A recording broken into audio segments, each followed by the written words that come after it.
ना उसका और पार्ट 77 का, find the relation between drift velocity and relaxation time of charge carriers in a conductor. 27 का, drift velocity and charge carriers in a conductor, relation निकालना है। ये conductor है, इसमें इलेक्ट्रॉन्स जो हैं, जब कोई पोटेंशियल डिफरेंस नहीं है, रैंडमली मोशन करता है थर्मल वेलोसिटी से u1। द इलेक्ट्रॉन मूव, कौन से free electrons move randomly inside a conductor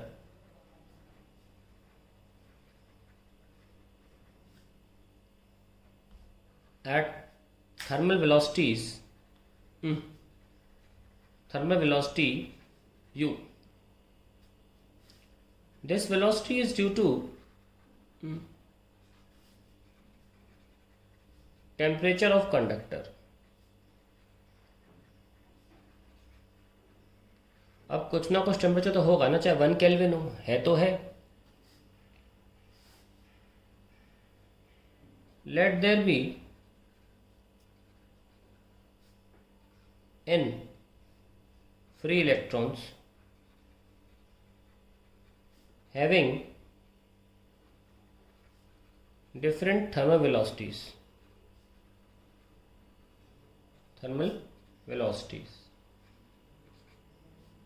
then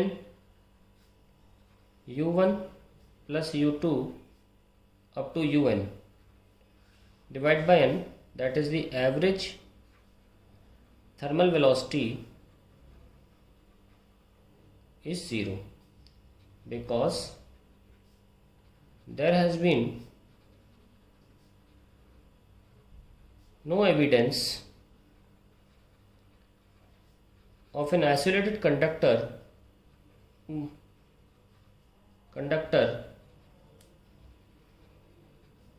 having current.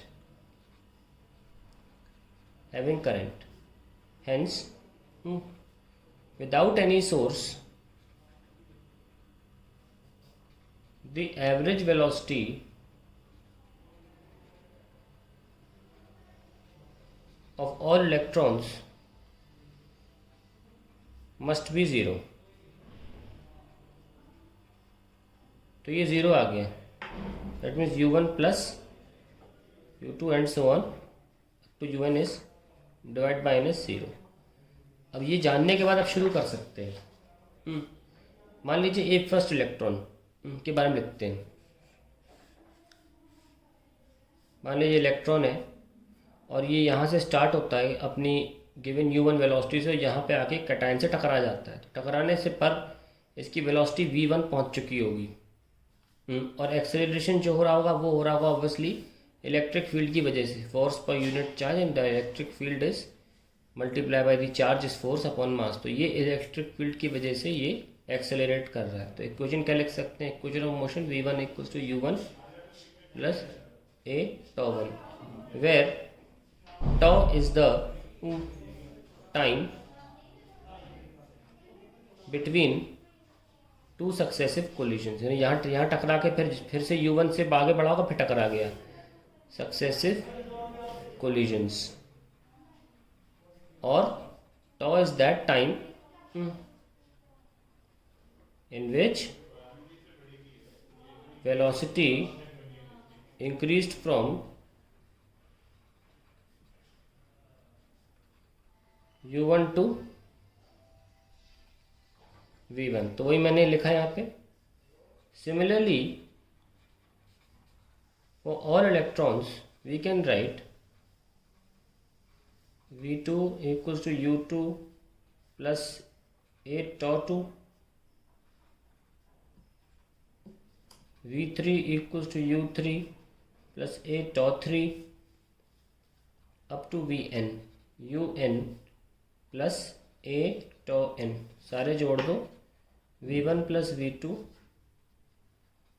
vn divide by n is u1 up to un divide by n plus a τ1 plus τ2 up to τn divide by N.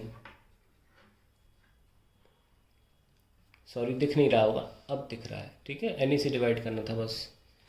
Now we can simply solve this. This v1 plus v2 is known as the average speed of each electron just before collision। इसी को drift velocity बोला जाता है। ये तो zero साबित हो रहा है, आप देख सकते हैं यहाँ से, ये तो ज़ीरो है ना, इसको ड्रिफ्ट वेलोसिटी बोलती है, ज़ीरो है।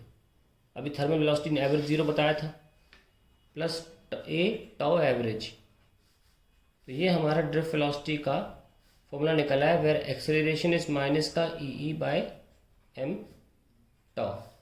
ये आ गया हमारा वेक्टर फॉर्म में भी relation between drift velocity and electric field. अगला पार्ट क्या है? A conductor of length is connected to a DC source. The source of EMF E if the length if the conductor is tripled by stretching it keeping E constant, explain how drift velocity would be affected. Now second part बना के लिख देते हैं। इसका drift velocity formula निकल के आया, अगर हम सिर्फ स्केलर फॉर्म में लिखें ई टॉ बाय एम।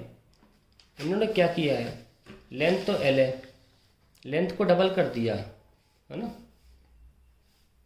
ट्रिपल कर दी, सॉरी लेंथ ट्रिपल कर दी, और सोर्स ऑफ ईएमएफ को सेम रखा, ई कांस्टेंट है, तो क्या होगा, बहुत सिंपल है। यहाँ पे ई हम जानते हैं वी अपॉन एल होता है, अगर कंडक्टर दे रखा है, सबको पता है कि ई जो होता है पोटेंशियल डिफरेंस अपॉन लेंथ होता है। अगर ये लेंथ है और ये प्लस और माइनस के बीच में पोटेंशियल डिफरेंस लगाई हुई, तो वी बाई एल ई होता है। रिप्लेस कर दीजिए e tau by m into v by l. In other words हम इसको तो मोबिलिटी भी बोल देते हैं, तो वो तो कांस्टेंट रहती है, वो सिर्फ टेम्परेचर पे डिपेंड करती है। तो आप देख सकते हैं कि ड्रिफ्ट वेलोसिटी का लेंथ से इनवर्स रिलेशन है। So if length is tripled, ध्यान रखना कीपिंग वी कांस्टेंट, और वी कांस्टेंट है, ये पूरा हुआ है, सोर्स ऑफ ईएमएफ कांस्टेंट है। If length is tripled then drift velocity becomes 1/3। drift velocity